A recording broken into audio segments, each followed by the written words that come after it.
Soy Jorge Cajigal, soy fisiólogo, fisiólogo del deporte, me dedico al entrenamiento deportivo.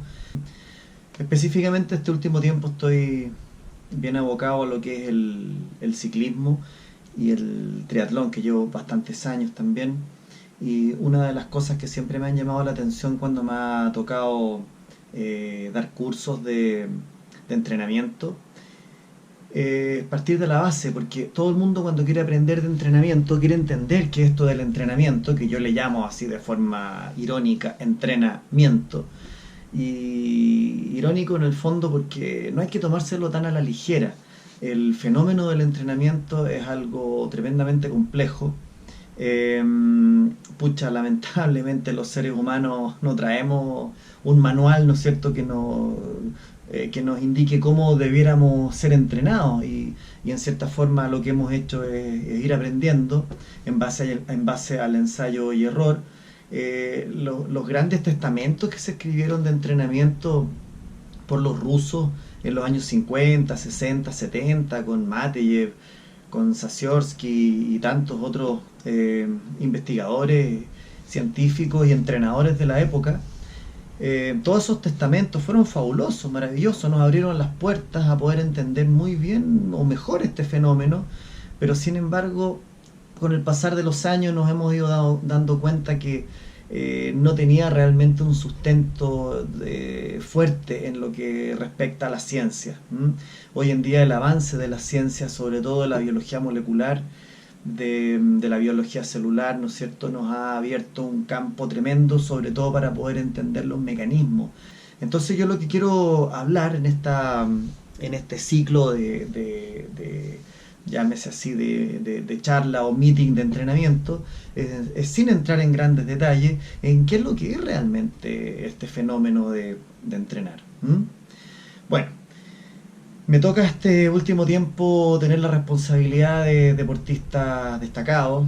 A Martín, por ejemplo, estoy con él trabajando hace prácticamente 5 años, desde que era un peque de los 15 años. Lo primero que yo le dije cuando nos reunimos, primero lo hablé con la familia, después con Martín: ¿tú qué es lo que quieres? ¿Quieres ser bueno de jovencito, a los 17, 18 años, como es bastante común en Chile? ¿O quieres llegar a ser muy bueno en tu vida adulta, llámese a los 25 años, etcétera, tener una carrera como ciclista? Su respuesta fue la segunda: quiero llegar a ser bueno de adulto. Así que le dije: prepárate, cabrito, porque eso va a significar que vamos a tener que hacer un trabajo paso a paso, porque tú tienes mucho talento, pero el talento hay que ir formándolo lento, no eres un tan rápido, le dije en su momento. Así que él se rió porque de nuevo es un juego de palabras, pero es bastante cierto, porque en Chile somos los campeones mundiales para tener resultados a muy temprana edad. Y tenemos gente talentosa. Entonces, claro, cuando tienen 18, 19, 20 años, estos cabros ya se pierden. Se pierden. En atletismo hay un listado que es gigantesco. En patín carrera también. O sea, en un montón de deportes. En el ciclismo de montaña también. No se escapa ni una disciplina deportiva, creo yo.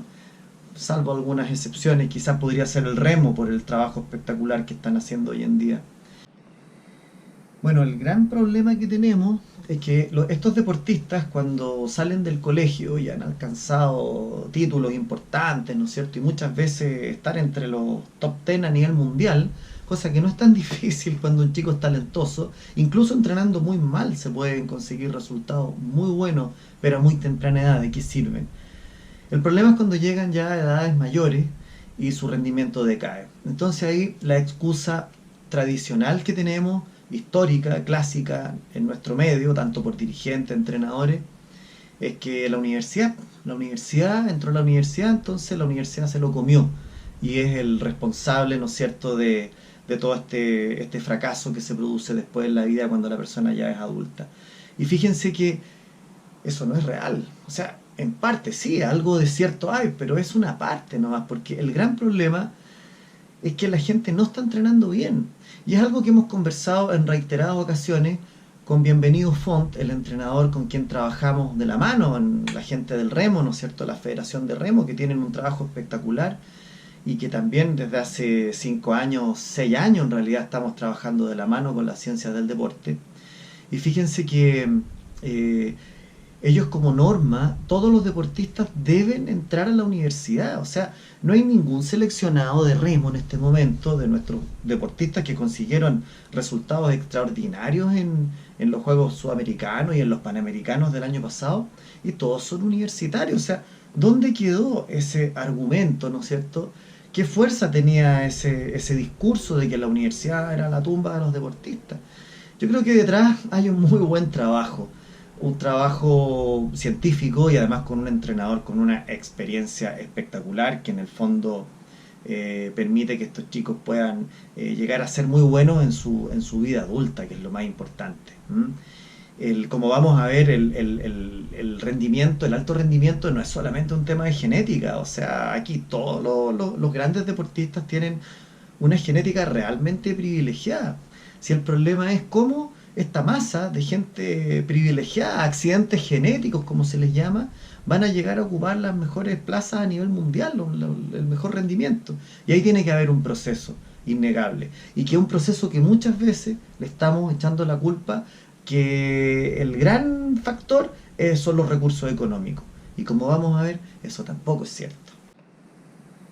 Bueno, hoy en día eh, el mercado, llámese así, el mercado deportivo, nos ofrece diversas formas de entrenamiento. Tenemos el método clásico de Mateyev, Berkochansky, ¿no es cierto? Satsyorsky y otros tantos autores famosísimos que toda la gente que está estudiando, que se dicen ser entrenadores, debieran leer a estos autores. O sea, es la base, ¿ya? Ellos son la base. En algunas cosas estaban medio equivocados, pero en muchas cosas han tenido la razón hasta el día de hoy. Después tenemos el entrenamiento por bloque, que son técnicas nuevas que llevan aproximadamente 10 años, metodologías nuevas que se vienen desarrollando, el entrenamiento concurrente, el entrenamiento polarizado también. Otro que es bastante común en nuestro medio, que es el copy and page, ¿no es cierto? Que es ese que busca directo al grano, la papita, como se dice, ahí en Google o en YouTube. Cuando uno como entrenador tiene que trabajar con un ser humano, una persona, ¿no es cierto?, que además deposita toda la confianza en uno, porque el deportista tiene sueños, tiene anhelos, está súper motivado, él quiere o ella quiere alcanzar, ¿no es cierto?, un mejor rendimiento, un mejor nivel. Estamos hablando de deportistas jóvenes, a la elite e incluso a los máster. O sea, toda la persona que se somete a un plan de entrenamiento es porque tiene sueños que van desde mejorar su nivel simplemente un poquito a alcanzar, ¿no es cierto?, llegar a lo más sublime que son los Juegos Olímpicos. Entonces ahí viene una pregunta que todo entrenador nos debemos hacer siempre. Y es, pucha, ¿cómo voy a entrenar a esta persona? Porque claramente no se trata de llegar y buscar la receta mágica. Entonces, ¿qué es lo que ocurre? Que cuando nosotros compramos un auto, la cosa es mucho más fácil, porque el auto viene con un manual, el manual del usuario, cómo se debe utilizar el auto, específicamente, ¿no es cierto?, hoy en día que son tremendamente sofisticados con la parte electrónica. O sea, en el fondo lea el manual para que no, ¿no es cierto?, no embarre el motor o algún sistema que claro, que si uno lo echa a perder por último, se angustia bastante porque es el auto nuevo, pero es algo material. Lo terrible es cuando uno se equivoca con una persona, con un deportista, porque ahí hay errores que se pueden cometer que van desde una lesión crónica o a una lesión fisiológica, llámese así, fisiológica o psicofisiológica, que genere abandono prematuro o que sencillamente este deportista tenga rechazo a la competencia, al estrés, no se quiere volver a cansar, no quiere sufrir. El entrenamiento deportivo entonces es un largo proceso biopsicosocial y que es fundamental que este fenómeno se estructure en base, tenga fundamentos, tenga principios. Y estos son los famosos principios del entrenamiento, ¿no? Y estos principios del entrenamiento, lo singular, lo interesante, es que yo creo que todo entrenador los conoce y seguramente muchos estarán escuchando, Cajigal, que fome, que lata, va a hablar de los principios del entrenamiento. Porque claro, la verdad es que los principios del entrenamiento todos lo conocen. Yo creo que son igual que los 10 mandamientos. ¿M? O sea, toda la gente que tiene una formación en la religión se sabe de memoria los 10 mandamientos. Pero la gran pregunta, ¿y se aplican? Bueno, con Con los principios del entrenamiento pasa exactamente lo mismo. Bueno, y para terminar esta primera parte, les quiero comentar, antes de entrar a detallar, ¿no es cierto?, y analizar los principios del entrenamiento, que yo creo que son importantes que también los conozca el deportista, para que no sea embaucado, y le exija a su entrenador que los aplique porque está en peligro su integridad, su rendimiento, su salud también, y su vida. Eh, sí, digo su vida entre paréntesis, porque un deportista máster, por ejemplo, cuando no se aplican estos entrenamientos, le puede producir un accidente cardiovascular, cerebrovascular, etcétera. O sea, hay casos y en jóvenes también, que se pueden morir cuando estos principios no se han respetado correctamente. Bueno, estos principios del entrenamiento van a funcionar, llámese así, van a ser efectivos en la medida en que nosotros realicemos evaluaciones funcionales, evaluaciones fisiológicas, periódicas, que nos van a permitir, ¿no es cierto?, poder controlar que estos principios se estén respetando como corresponde. Porque hoy en día, claro, una persona puede decir, mira, yo aplico los principios del entrenamiento, pero la verdad no estoy ni ahí con las evaluaciones. Hay entrenadores que incluso han llegado a decir boludeces, como dicen los argentinos. Aquí no se pueden decir garabatos. Que no sé, yo tengo el ojo tan fino, tan desarrollado, que con el ojo le hago un bike fit a mi ciclista, le determino el VO2 máximo a mi corredor, etcétera. Pero sabemos que eso es una humorada. Hay gente que se la cree, pero no es verdad. Hoy en día piensen que solamente por hacerse un buen consumo de oxígeno uno perfectamente puede considerar más de 10, 15 variables aproximadamente desde el punto de vista cardiopulmonar, variables que están estrechamente relacionadas con el rendimiento deportivo.